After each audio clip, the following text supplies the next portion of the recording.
Hello student, আশা করছি তোমরা সকলেই অনেক ভালো আছো। আজকে আমরা আলোচনা করব ডাব্লিউবিপি ও কেপি পরীক্ষার জন্য অত্যন্ত গুরুত্বপূর্ণ প্রশ্ন ও উত্তর। ক্লাসগুলি তোমরা খুব মনোযোগ সহকারে প্রথম থেকে শেষ পর্যন্ত দেখতে থাকো। আশা করছি তোমরা কমন পেয়ে যাবে। আজকে আমাদের প্রথম প্রশ্ন রয়েছে, কলকাতায় হিন্দু কলেজ কত সালে তৈরি হয়? এর সঠিক উত্তর হবে কলকাতায় হিন্দু কলেজ তৈরি হয় 1817 সালে।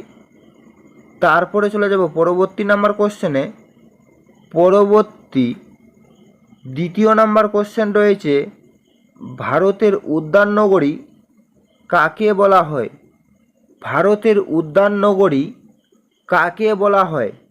এর সঠিক উত্তর হবে ভারতের উদ্যান নগরী বলা হয় বেঙ্গালুরুকে। তারপরে চলে যাব পরবর্তী নাম্বার কোশ্চেনে।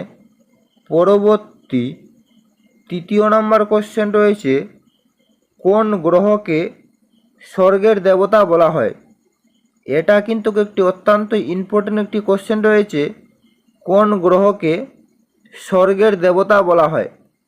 এর সঠিক উত্তর হয়ে যাবে স্বর্গের দেবতা বলা হয় এখানে অপশন সি অর্থাৎ বৃহস্পতিকে। তারপরে চলে যাব পরবর্তী নাম্বার কোশ্চেনে। 4 নাম্বার কোশ্চেন রয়েছে, হাইকোর্টের বিচারপতিদের কে নিয়োগ করান? এর সঠিক উত্তর হবে হাইকোর্টের বিচারপতিদের নিয়োগ করান রাষ্ট্রপতি। তারপরে চলে যাব পরবর্তী নাম্বার কোশ্চেনে।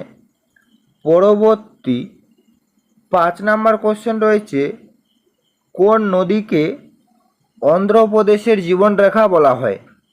এর সঠিক উত্তর হবে অন্ধ্রপ্রদেশের জীবনরেখা বলা হয় গোদাবরী নদীকে। তারপরে চলে যাব পরবর্তী নাম্বার কোশ্চেনে। 6 নাম্বার কোশ্চেন রয়েছে, পশ্চিমবঙ্গের কোন জেলায় রাবার চাষ হয়?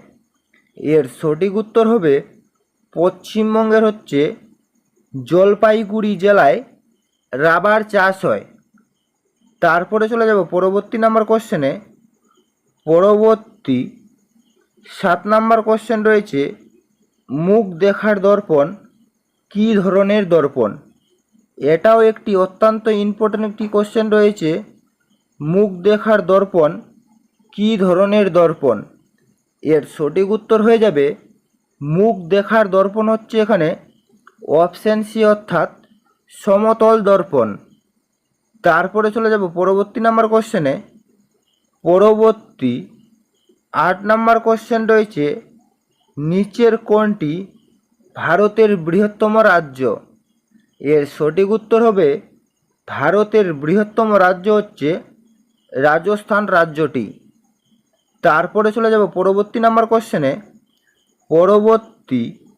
আমাদের 9 নাম্বার কোশ্চেন রয়েছে, ভারতের কোন রাজ্যে প্রথম রাষ্ট্রপতি শাসন জারি হয়? এর সঠিক উত্তর হবে ভারতের পাঞ্জাব রাজ্যে প্রথম রাষ্ট্রপতি শাসন জারি হয়।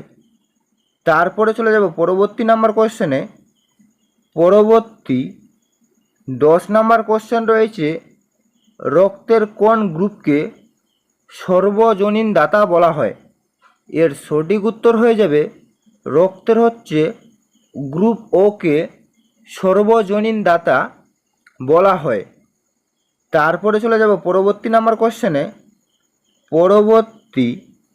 11 নাম্বার কোশ্চেন রয়েছে, বাংলার নানা সাহেব কাকে বলা হয়? বাংলার নানা সাহেব কাকে বলা হয়?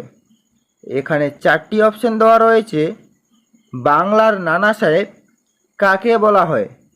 এর সঠিক উত্তর হবে বাংলার নানা সাহেব বলা হয় রামরতন মল্লিককে। তারপরে চলে যাব পরবর্তী নাম্বার কোশ্চেনে।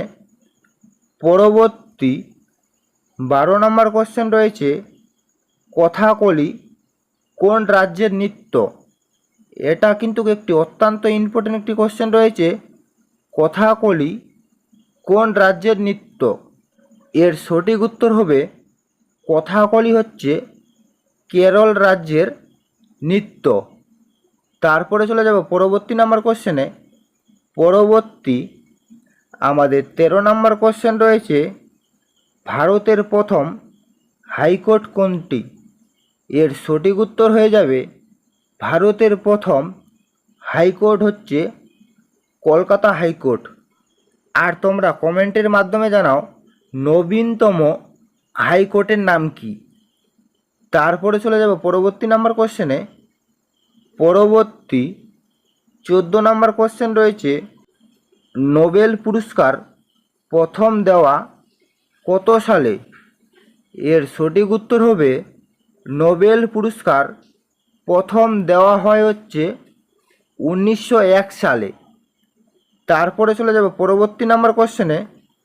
পরবর্তী 15 নম্বর কোশ্চেন রয়েছে, মানব দেহে কোন মৌলের পরিমাণ সবচেয়ে বেশি? এটাও কিন্তু একটি অত্যন্ত ইম্পর্টেন্ট একটি কোশ্চেন রয়েছে। মানব দেহের কোন মৌলের পরিমাণ সবচেয়ে বেশি?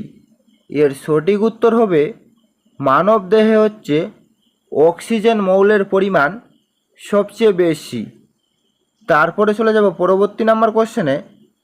পরবর্তী 16 নম্বর কোশ্চেন রয়েছে, গাছের পাতার রং সবুজ হয় কেন? এর সঠিক উত্তর হয়ে যাবে গাছের পাতার রং সবুজ হয় হচ্ছে ক্লোরোফিলের জন্য। তারপরে চলে যাব পরবর্তী নাম্বার কোশ্চেনে। পরবর্তী 17 নম্বর কোশ্চেন রয়েছে, নিচের কোনটি সিন্ধু সভ্যতার উল্লেখযোগ্য বৈশিষ্ট্য? এর সঠিক উত্তর হবে সিন্ধু সভ্যতার উল্লেখযোগ্য বৈশিষ্ট্য হচ্ছে এখানে নগর পরিকল্পনা।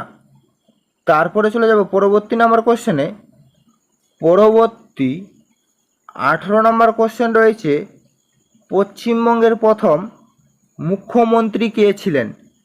পশ্চিমবঙ্গের প্রথম মুখ্যমন্ত্রী কে ছিলেন? এর সঠিক উত্তর হবে পশ্চিমবঙ্গের প্রথম মুখ্যমন্ত্রী ছিলেন হচ্ছে বিধানচন্দ্র রায়। তারপরে চলে যাব পরবর্তী নাম্বার কোশ্চেনে। পরবর্তী 19 নম্বর কোশ্চেন রয়েছে, কে দিল্লিতে জামা মসজিদ তৈরি করেন? এর সঠিক উত্তর হবে দিল্লিতে জামা মসজিদ তৈরি করেন হচ্ছে শাহজাহান। তারপরে চলে যাব পরবর্তী নাম্বার কোশ্চেনে।